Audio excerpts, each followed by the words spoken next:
It starts with understanding and knowing who you are and what is your message. How can I react in this situation to set me up for success in the future? Because you should never waste a good crisis. Good lesson in making sure that you take that pause anytime that you need to. When everything around us is engineered to divide our attention, how do you become present enough to leave people feeling seen and be the one they remember? Welcome to Hold the Room. I'm Cara Truitt, speaker, event host, and community builder. Together, we'll explore what it takes to build real influence in the age of distraction. If you're stepping into bigger rooms, welcome in.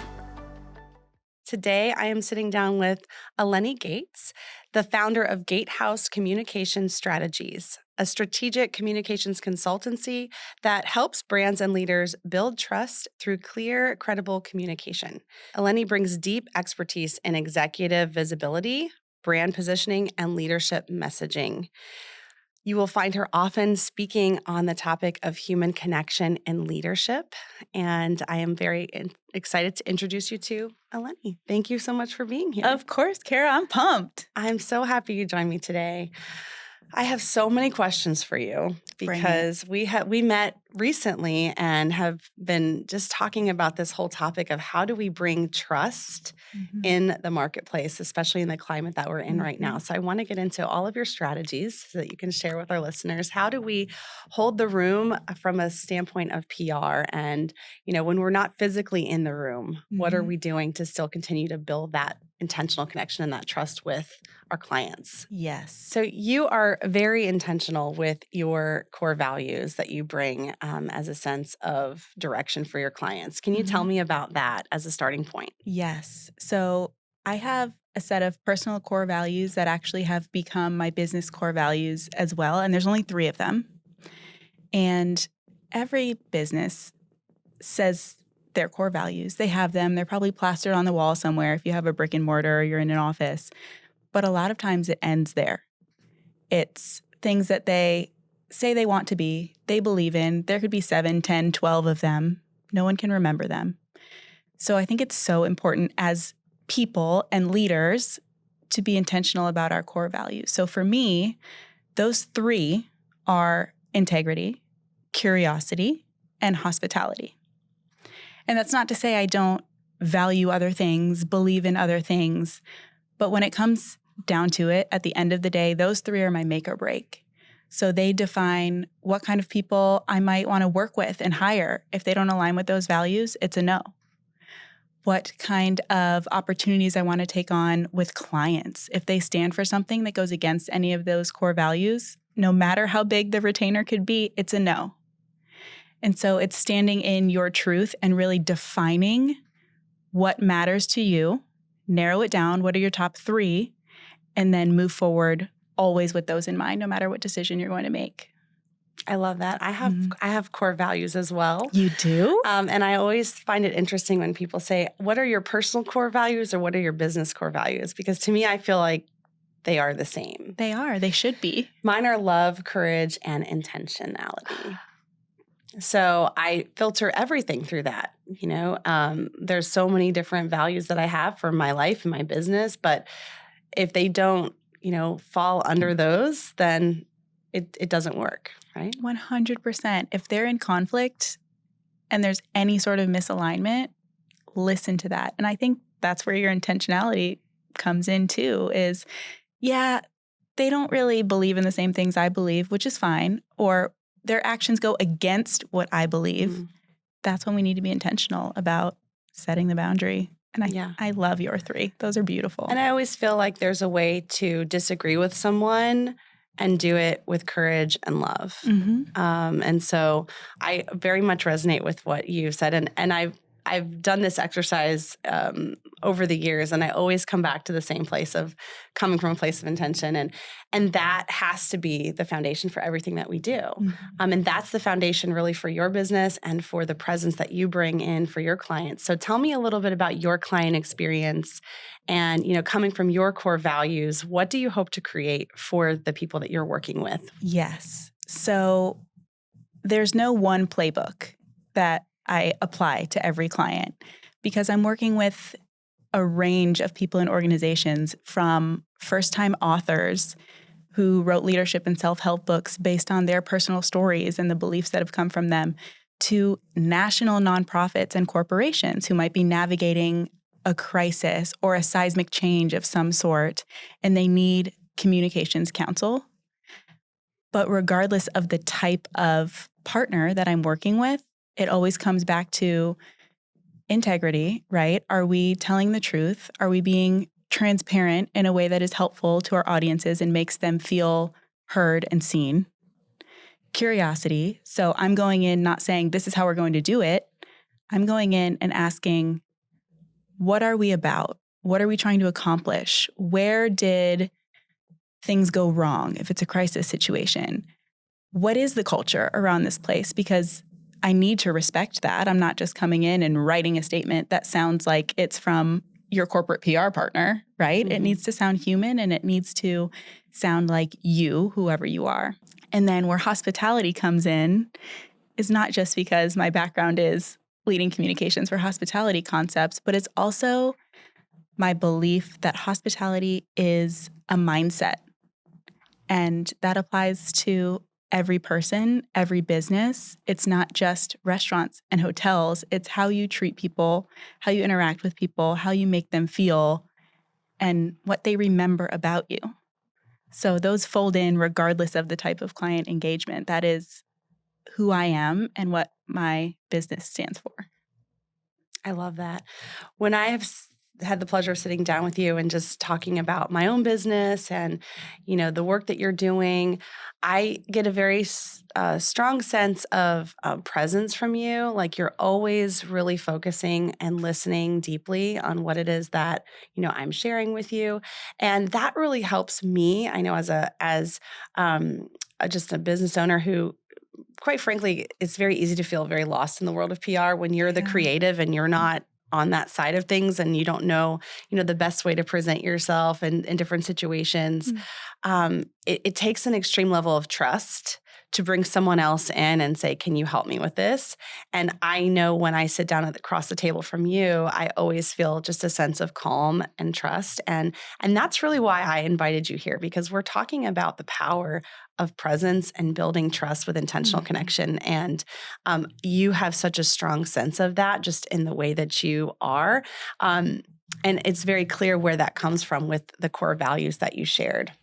Is there anything that you do in the moment, in the room, when you sit down with your client for the first time and you can tell they're maybe like me, a little bit nervous, like, I don't really know, what we're going to do. I'm feeling very protective of my messaging. And is there anything that you do or specific questions that you ask them to kind of help build that common ground and that trust as you're starting to hold that room for them? Yeah. I love this question because trust is currency. And without it, we have nothing. Our partnership will fail, or it will be so surface level, and we can't be intentional and really work towards the results that we're trying to. So with potential clients or new clients, I do more listening than talking. My goal is for them to walk out of the room and think, wow, she gets me. She hears me. Because I do. That is my intention. In bringing that curiosity in, I always want to really understand where people are coming from. That's how I show respect, and that's how I do my best work, right? Every client's needs are different, but we can work towards the same goal if they really feel like they can trust me and open up to me and share the full story with me and share their challenges with me and their fears. So something I always ask is, out of this partnership, what are you trying to achieve? What would be the best case scenario 6 months from now?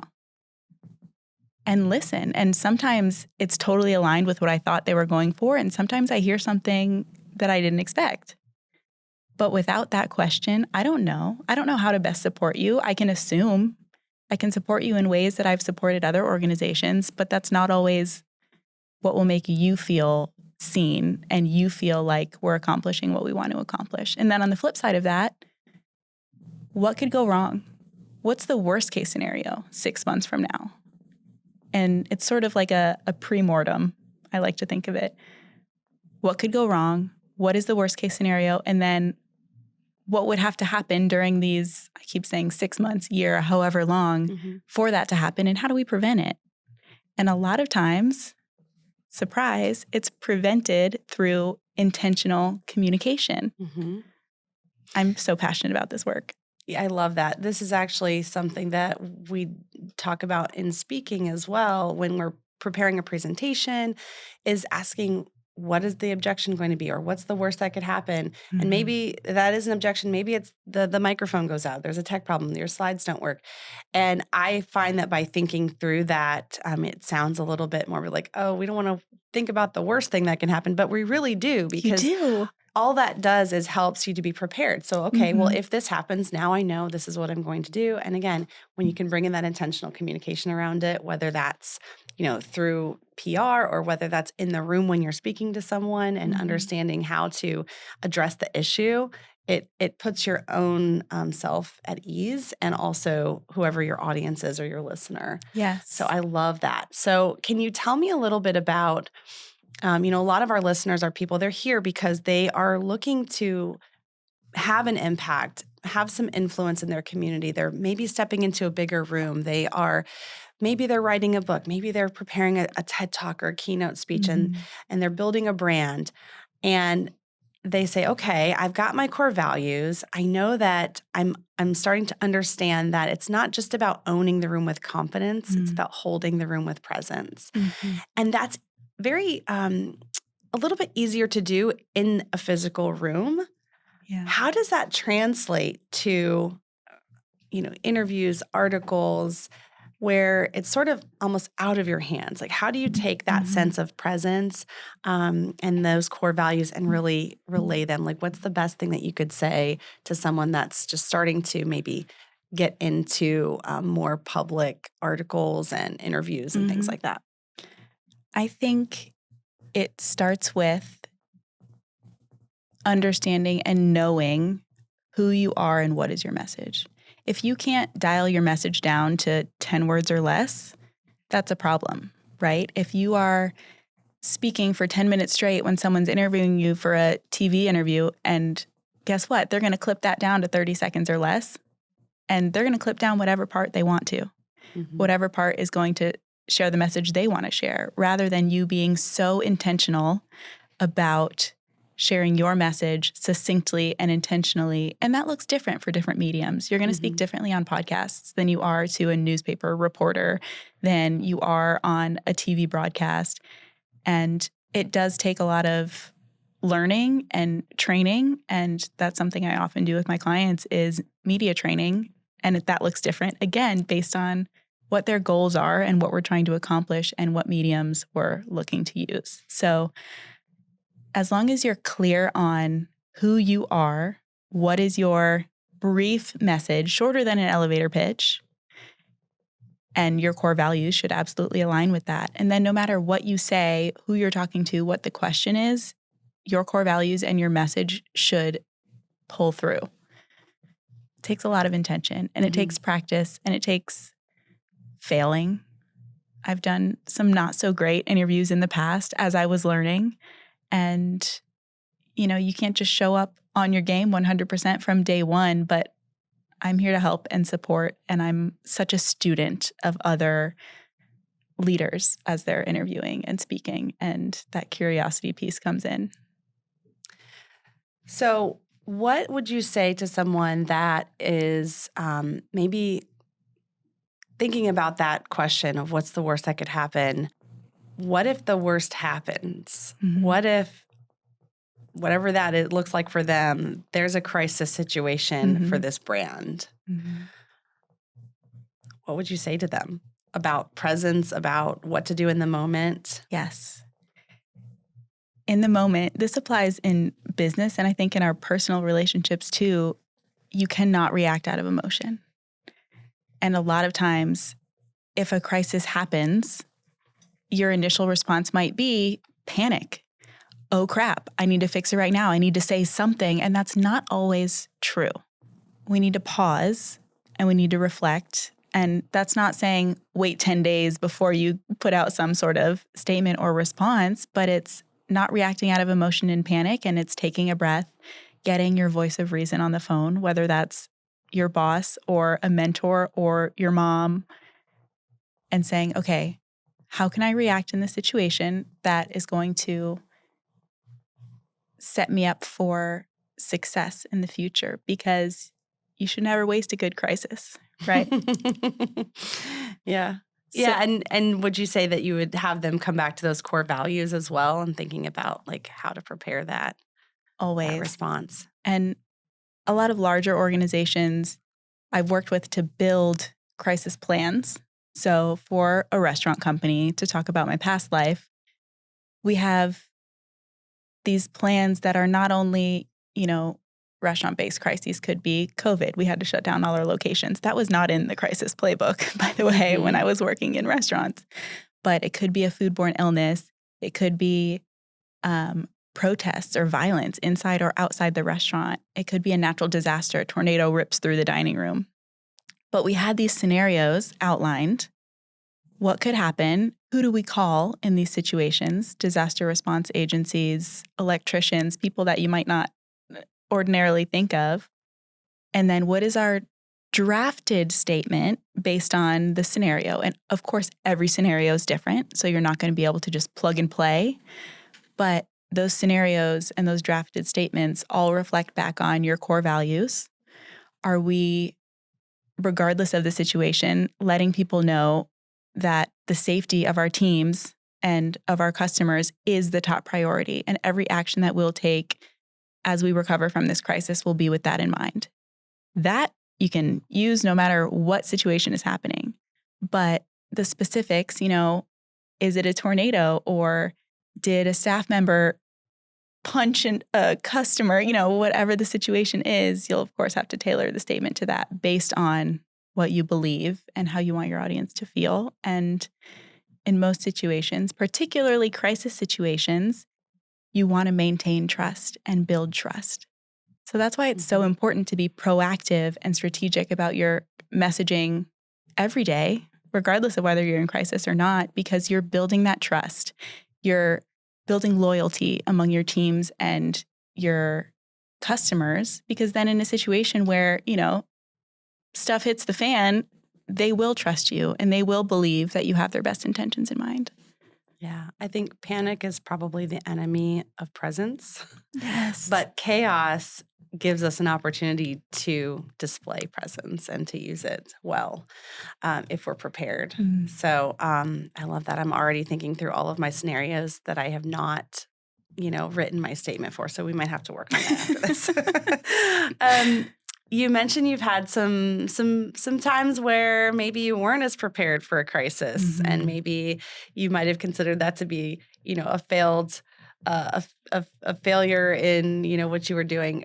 Can you tell us about any of those stories? Tell me a story that maybe things, the worst happened and you were not prepared. Yes. So I immediately think of a time early in my career where I just started working in PR and communications, but in the hospitality space. And my boss was out of town, and I got a call, and this woman said, "Hi, I'm such and such from the big local news station." And so immediately I'm like, cool, look at me. I'm going to look so good. My boss is out of town. I'm going to get us on the news. And she says, "I was looking through the recent health inspections for restaurants and hotels in our area, and it looks like yesterday you all received an inspection that mandated you shut down and resolve it. What do you have to say about that? Tell me about the situation." Immediate panic. And I can't run into my boss's office because he's on a plane somewhere. And I took a pause, took a beat, and I said, "Thank you for calling. I'm going to take your phone number and just make sure we go get, the best information for you, and I'll call you back." And she said, "Okay, this is running on the 6 o'clock news, so whether or not you get back to me before that, it's running. So if you want to be included and you want to respond, you need to call me back ASAP." Not what I wanted to hear, right? I had barely gotten coverage for us at that point, and now one of the first media hits I was going to get was going to be about a bad health inspection. So got on the phone with my boss, was able to get a hold of him, and we talked through a statement we learned the situation, we found the report, talked to the operators, really got an understanding of what happened, how this happened, and we crafted a statement that emphasized how unacceptable this is and all of the above and beyond steps we were taking to ensure that it would not happen again. And so I sent that statement to the reporter who'd called me, and I said, this is a company statement, and copy-pasted it, put it in the email, sent it. On the news that night, they talked about the health report. They shared the statement, and they didn't attribute it to the restaurant company. They attributed it to me. So the first time I was on the news was for this situation. Not ideal, but it was a good learning experience. And from that point, really my mindset was, can't be as bad as that, right? We said our piece. It was a good statement. I'm very proud of how we responded and the actions that we took that backed up those words. But now my name will forever live on that local news station's website and YouTube channel based on that. Well, I was thinking as you were telling me the story, this actually sounds like you handled it very well. Sounds like it was a crisis, but also kind of a win in the way that you didn't just give the answer. I think that's what a lot of people would tend to do, is feel so uncomfortable with the silence that they would not take a beat and say, I'll get back to you. And they would maybe just respond with whatever came off the top of their head. So good lesson in, making sure that you take that pause anytime that you need to. Sometimes a crisis doesn't necessarily need to have an immediate reply. But yeah, the news can definitely be unpredictable, which is why, again, having those contingencies and having those things ready to go make it maybe a little bit easier when things happen. Yes. So. And when that taught me too was the importance of internal communication and collaboration in an organization of that size, because I didn't know that happened. I didn't know that the restaurant was shut down for a day, mandated, and learning about that from a reporter, learning about something that happened in your own company from an external source is the worst thing that could happen. So over the years in working in-house and now with clients that I'm on the agency side, is I cannot stress enough the importance of internal communications. Your internal audience should always be your priority. It's first, it's most important. And I know in situations like, public companies, if they share anything internally, you should always assume it's going to leak. And if you haven't shared it with Wall Street yet, that's a whole other issue. But even if you share something with your internal teams 5 minutes before that news crosses the wire, it is a culture killer when your internal teams find out something about the organization from the outside. Yeah. So important. Always keeping your internal team first in mind in terms of communication before you. And that way too, when you're also all speaking on behalf of the company, perhaps in different scenarios, you have that congruence. You have that sense of presence across the board. Right. We are aligned and we're in it together. Yeah. So I know a lot of our listeners are probably going on podcasts, going on interviews, maybe going on the news. What are some tips, some advice that you would give them, both in preparing to go into an interview and then in the moment? I would love to hear. Yes. I think the power of the pause is a big one. And you don't always have to answer the question that's asked. Know what you want to share. And I say that not to be cagey when you're asked a question, but if I say, Cara, I heard you and this other speaking coach don't get along. Why is that? What did she do to you? How do you respond on live TV especially? It's not talking crap about that person. It's, thank you for asking that question. I want to focus on the value that I am so proud to add to my clients, and pivot and talk about your services and what makes you great and what makes you different. We're not here to tear other people down. We're not here to panic on the spot when you're asked a question you're not ready for. So it's just getting really clear on the message you want to share and knowing how to navigate situations where it might not be a layup, but you know your message and you know what you want your audience to know and take away, and you're in control of that. We were introduced by a mutual friend, Melissa Taylor, who is a great speaking coach. And she has a line for this that I love, which is, what's important to know about that is. And it allows you to kind of take the situation and, make whatever narrative that you want to be made from that situation and then Yes. be able to lead that back into wherever you want to go next. So Absolutely. it's important to have those lines. Again, it's sort of those contingency things that you can say, because I know I've had the experience of going on the news and getting edited down and looking later and thinking that's not really what I was trying to say, but they created that narrative because they only had 15 seconds, not, 72 seconds or whatever, however long I was speaking for. So such great advice. I feel like we could just hang out here for hours. I know, have so we much to learn from could. you. We're going to have to do that over, our boba and bao buns that we love to go have so much. Absolutely. We should get another lunch date on the calendar. I want you to take a moment and think about your person that you're looking to serve now. I know that you've recently, you mentioned you were in kind of the restaurant and hospitality industry, always hospitality, no matter where you go, right? But for this generation of clients that you're working with now, the thought leaders and a lot of these creatives and people that are just stepping into bigger rooms, and they're considering, is it time for me to bring someone in to be on my team for PR? I have a few questions. One is, when is the right time? What would you say is the right time for someone to start to seek out a PR professional like yourself? Yes. So I want to be clear about the different ways that I support people, because someone might call me and say, I want PR, media relations. I want you to pitch me for news segments and podcasts. I'm not just going to say, yes, let's do it. I'm going to really take a look at their brand foundation. Do they have a strong brand? Do they have strong messaging? Do they know what they want to say? Because if not, I'm not going to put you in front of media that is going to roll their eyes at this pitch. So first, it's, okay, well, let's work on the brand foundation. What do we stand for? What are we trying to accomplish? What are our core values?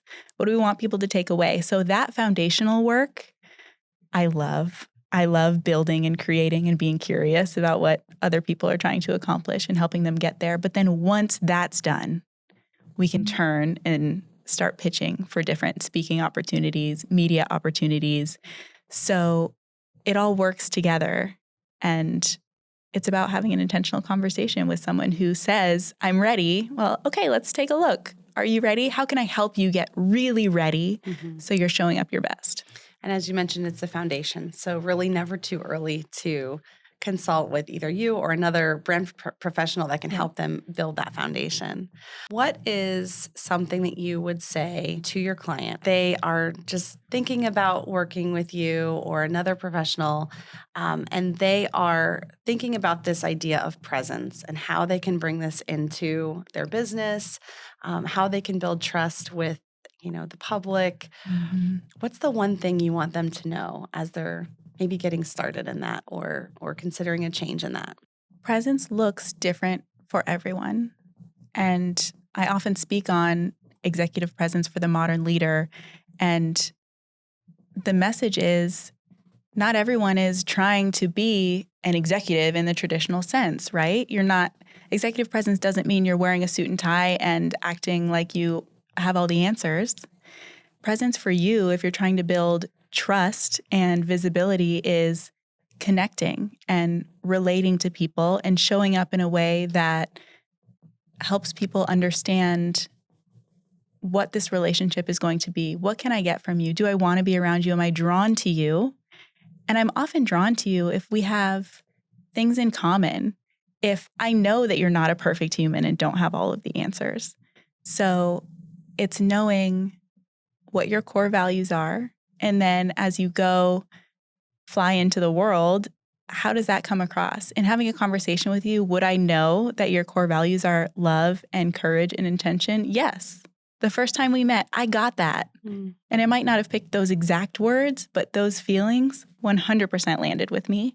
And I'm drawn to that. And I'm so glad that I've got to hang with you a few times since then and now on the pod, because you are so true to those things. And I would encourage people to really identify, if they haven't yet, what are my values and what do I want people to feel and take away? And then use that as your guide.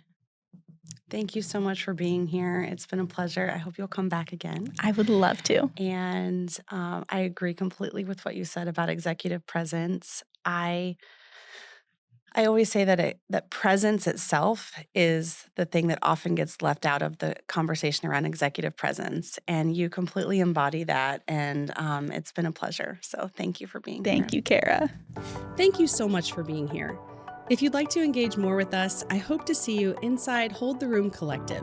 There you'll find monthly classes, live Q&As with our guests, and a community choosing presence together. If you found this conversation valuable, it would mean a lot to me if you'd leave a comment to let us know and share it with someone who's made you feel seen. This episode of Hold the Room was filmed at Charlotte's Star Room, produced by 2 Market Media, and sponsored by Marina Ivanoff, known as the Trucking Queen. Marina owns Apex Transit Solutions, providing freight transportation services nationwide. Thank you, Marina, for keeping us connected. Don't forget to subscribe wherever you listen to your podcasts and be the first to hear the latest episodes. Until next time, remember, every conversation is an opportunity to choose presence.